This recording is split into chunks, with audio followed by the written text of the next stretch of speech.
Hello friends, आप सभी का हमारी चैनल एडुकॉर्नर स्टडी में स्वागत है। तो चलिए शुरू करते हैं आज की करंट अफेयर्स। शुरुआत करते हैं स्टैटिक जीके से। तो पहला क्वेश्चन है, मैग्सेसे पुरस्कार विजेता पहले भारतीय कौन थे? तो आंसर है विनोबा भावे। नेक्स्ट, राष्ट्रपति का निर्वाचन किस अनुच्छेद के तहत होता है? तो जिसका आंसर है अनुच्छेद 54।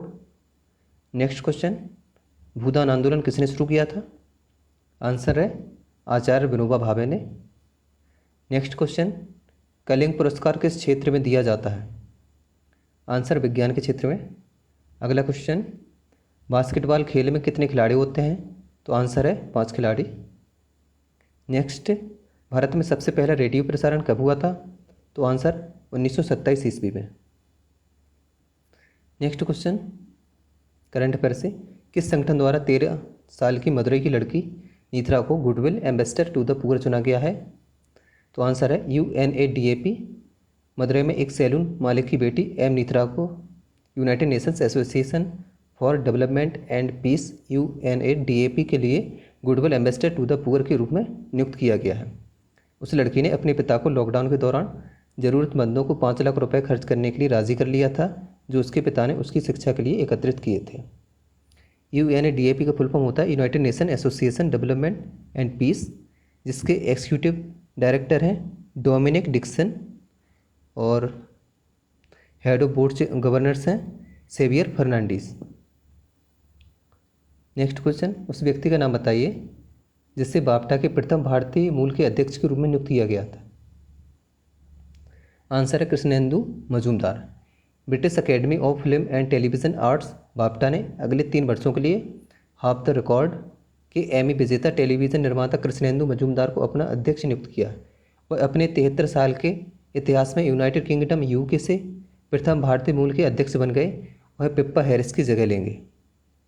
बाफ्टा का फुल फॉर्म होता है British academy of film and television arts, जिसका हेडक्वार्टर लंदन UK में है और जिसके प्रेसिडेंट है प्रिंस विलियम। नेक्स्ट क्वेश्चन, सेना कमांडरों का सम्मेलन 2020 किस राज्य केंद्र शासित प्रदेश में आयोजित किया गया? जिसका आंसर नई दिल्ली में। आर्मी कमांडर्स कॉन्फ्रेंस एक शीर्ष स्तरीय द्वैमासिक कार्यक्रम सम्मेलन का पहला चरण 27 से 29 मई 2020 तक साउथ ब्लॉक नई दिल्ली में आयोजित किया गया था, जो महत्वपूर्ण नीतिगत निर्णयों से में समापन वैचारिक स्तर के विचार विमर्श की सुविधा प्रदान करता है। सम्मेलन का दूसरा चरण 24 से 27 जून 2020 तक निर्धारित है। भारत के पहले और वर्तमान रक्षा प्रमुख या chief of defence staff general Bipin Rawat. Next question, IIFL वित्त के पहले ब्रांड एम्बेसडर के रूप में किसे नियुक्त किया गया? तो आंसर है रोहित शर्मा। IIFL ग्रुप के प्रबंध निदेशक और सह प्रमोटर R वेंकटरमन ने घोषणा की कि भारतीय क्रिकेटर टीम के उपकप्तान रोहित शर्मा ने हस्ताक्षर किए और IIFL फाइनेंस के पहले ब्रांड एम्बेसडर बने हैं। IIFL का हेडक्वार्टर मुंबई में है, जिसके चेयरमैन हैं BK चोपड़ा और एग्जीक्यूटिव डायरेक्टर एंड CEO हैं सुमित वाली। नेक्स्ट क्वेश्चन, किस राज्य और केंद्र शासित प्रदेश सरकार ने राज्य केंद्र शासित प्रदेश के बजट में दिनकर योजना प्रस्तावित की है? तो आंसर है गुजरात। गुजरात के उप मुख्यमंत्री और वित्त मंत्री नितिन पटेल ने वित्त वर्ष 2020-21 के लिए 2,17,287 करोड़ रुपए का बजट पेश किया, जो कि 2019-20 में पिछले बजट की तुलना में 12,472 करोड़ रुपए अधिक है। दिनकर योजना ने अगले 3 वर्षों के लिए सिंचाई के लिए दिन के समय बिजली की आपूर्ति प्रदान करने की घोषणा की। गुजरात के CM है विजय रूपाणी, गवर्नर हैं Acharya Devvrat. Next question, Delhi Katra expressway में कौन सा शहर शामिल हुआ जो भारतमाला योजना का हिस्सा है? तो आंसर है अमृतसर। केंद्रीय सड़क परिवहन और राजमार्ग मंत्री नितिन गडकरी ने एक एक्सप्रेस वे परियोजना में अमृतसर को शामिल करने के लिए पंजाब राज्य सरकार की मांग को स्वीकार कर लिया, जो दिल्ली और कटरा, जम्मू और कश्मीर को जोड़ेगी। पंजाब की राजधानी है चंडीगढ़। CM है कैप्टन अमरिंदर सिंह और गवर्नर हैं VP Singh Badnore. Next question, हाल ही में कर्नाटक के किस स्टेशन पर दुनिया का सबसे बड़ा प्लेटफॉर्म बनाया जा रहा है? तो आंसर है हुबली स्टेशन। कर्नाटक के हुबली स्टेशन पर दुनिया का सबसे बड़ा प्लेटफॉर्म बनाया जा रहा है। अभी भारत और दुनिया का सबसे बड़ा प्लेटफॉर्म गोरखपुर रेलवे स्टेशन का है। हुबली दक्षिण पश्चिम रेलवे जोन का मुख्यालय है। और SWR के प्रवक्ता ने कहा कि प्लेटफॉर्म नंबर 1 की लंबाई 550 मीटर बढ़ाकर 1400 मीटर की जाएगी। यह प्लेटफॉर्म 10 मीटर चौड़ा होगा और वर्तमान में दुनिया का सबसे लंबा 1366 मीटर का प्लेटफॉर्म गोरखपुर में है।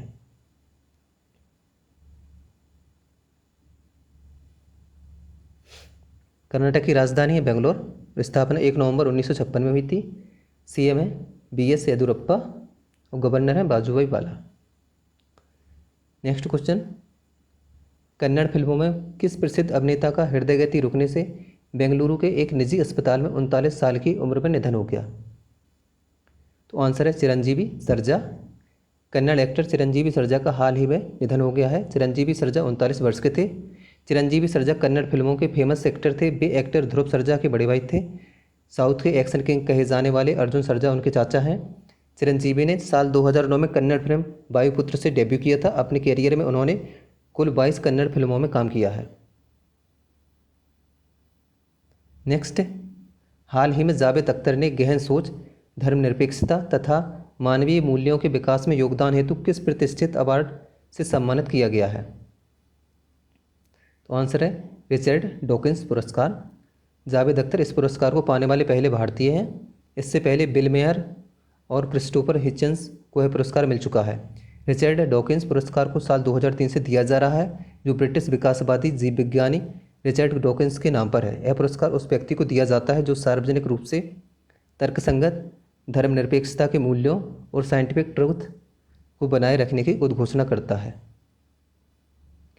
नेक्स्ट क्वेश्चन, विश्व महासागर दिवस निम्न में से किस दिन मनाया जाता है? तो आंसर है 8 जून को। विश्व महासागर दिवस प्रतिवर्ष 8 जून को मनाया जाता है। समुद्र की महत्वपूर्ण भूमिका के प्रति जागरूकता बढ़ाने के लिए इस दिवस की शुरुआत वर्ष 1992 में की गई थी। इसका उद्देश्य महासागर से जुड़े पहलुओं जैसे खाद्य सुरक्षा, जैव विविधता, पारिस्थितिक संतुलन, सामुद्रिक संसाधनों के अंधाधुंध उपयोग, जलवायु परिवर्तन आदि पर प्रकाश डालना है।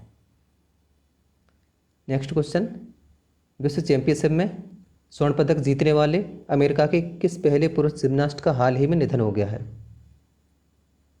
तो आंसर है कुर्ट थॉमस। विश्व चैंपियनशिप में स्वर्ण पदक जीतने वाले अमेरिका के पहले पुरुष जिम्नास्ट कुर्ट थॉमस का निधन हो गया है। वे 64 साल के थे। थॉमस ने साल 1976 के मॉन्ट्रियल ओलंपिक में भाग लेने के बाद साल 1978 फ्रांस के स्ट्रासबुर्ग में खेली गई विश्व चैंपियनशिप में फ्लोर एक्सरसाइज में स्वर्ण पदक जीता था। इस तरह से वह जिम्नास्टिक विश्व चैंपियनशिप में गोल्ड मेडल जीतने वाले पहले अमेरिकी बने थे। नेक्स्ट, हाल ही में संयुक्त राष्ट्र ने किस युद्धग्रस्त देश में दी जाने वाली सहायता राशि में कटौती करने का निर्णय लिया है? तो आंसर है यमन।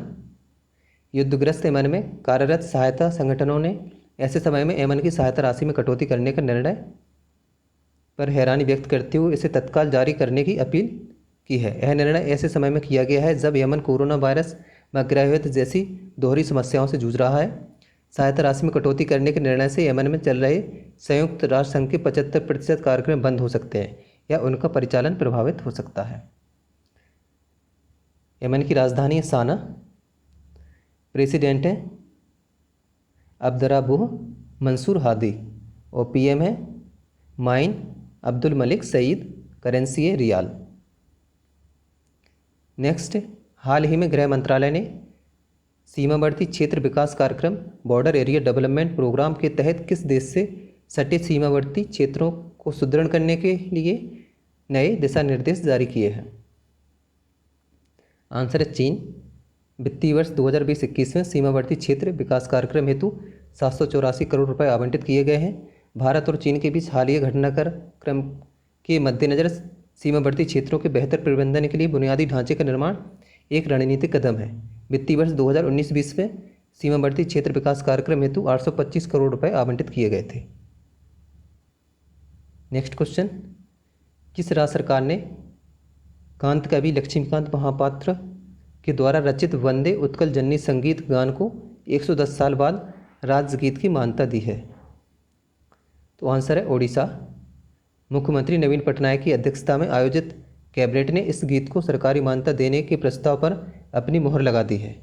मुख्यमंत्री नवीन पटनायक के आह्वान पर कोरोना योद्धाओं के सम्मान में पिछले 30 मई शाम 5:30 बजे वंदे उत्कल जननी गान ओडिशा के साथ देश विदेश में रहने वाले उड़िया लोगों ने गाया था। साल 1910 में कांत कवि लक्ष्मीकांत महापात्र के द्वारा रचित वंदे उत्कल जननी गीत को पहली बार साल 1912 में बालेश्वर में आयोजित उत्कल सम्मेलन में गाया गया था। उड़ीसा की राजधानी भुवनेश्वर। सीएम है नवीन पटनायक और गवर्नर है Ganeshi Lal. Answer of the last day. तो फ्रेंड कल मैंने आपसे क्वेश्चन पूछा था। क्वेश्चन है आरबीआई के अनुसार वित्त वर्ष 2021 में भारत की जीडीपी कितने प्रतिशत घट सकती है? तो इसका सही आंसर है 1.5%। Question of the day. June 2020 में डीएलएफ के नए अध्यक्ष के रूप में किसे चुना गया है? तो फ्रेंड इस क्वेश्चन का आंसर आपको कमेंट बॉक्स में देना है और इस क्वेश्चन के बारे में जितने ज़्यादा से ज़्यादा लिख सकते हैं ज़रूर लिखें।